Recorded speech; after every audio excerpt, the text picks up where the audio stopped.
Firaun gagal menundukkan Musa dengan sihirnya. Namrud gagal mengadili Ibrahim dengan tuduhannya.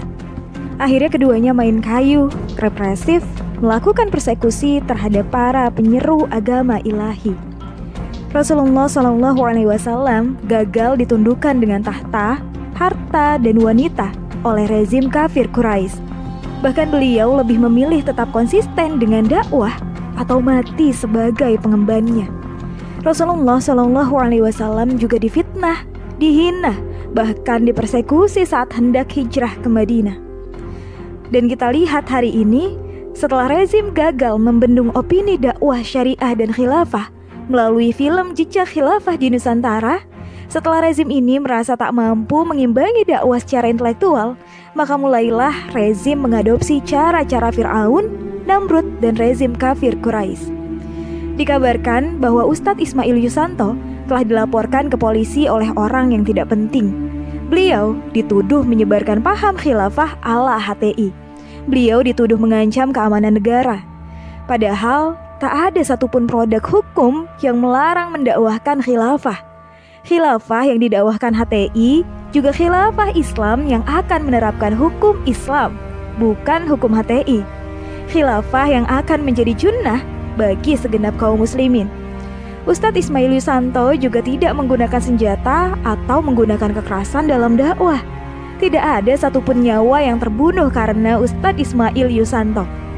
Beliau pun adalah sosok pengemban dakwah Islam, bukan gerombolan teroris OPM.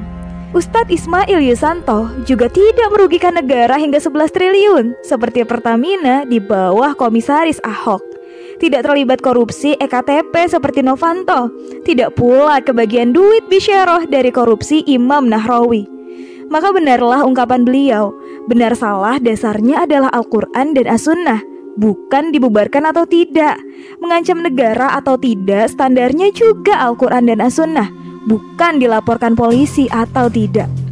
Karena itu, kita segenap pengemban dakwah Islam wajib berdiri tegak bersama beliau, melawan tirani dan kesewenang-wenangan rezim.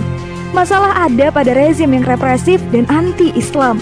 Sementara pelapor hanyalah berkedudukan sebagai jongos rezim. Andaikan bukan karena mengemban misi rezim, tentulah laporan sumir itu tak akan pernah diterima dan ditindaklanjuti. Pelapor hanyalah pion yang didesain rezim untuk terus maju, memenuhi visi rezim untuk menghalau kebangkitan Islam melalui tegaknya daulah khilafah. Dan jongos rezim ini hanyalah aktor yang tidak penting, yang setiap saat akan dibuang jika sudah tidak dibutuhkan lagi. Wahai para pengemban dakwah Islam, bersiaplah untuk memenuhi seruan terjun di medan perjuangan. Bersiaplah untuk menceburkan diri dalam tungku pertarungan politik antara kebenaran melawan kebatilan. Bersiaplah untuk selalu hadir mendampingi dalam setiap pemeriksaan. Percayalah, Allah hendak meninggikan derajat para pengemban dakwah dengan berbagai macam ujian. Ingatlah, kemenangan bukan karena jumlah yang banyak, bukan karena kekuatan. Kemenangan hanyalah karena pertolongan Allah Subhanahu wa Ta'ala semata. Karena itu, mohonlah pertolongan kepada Allah agar kita semua diberi pertolongan dan kemenangan.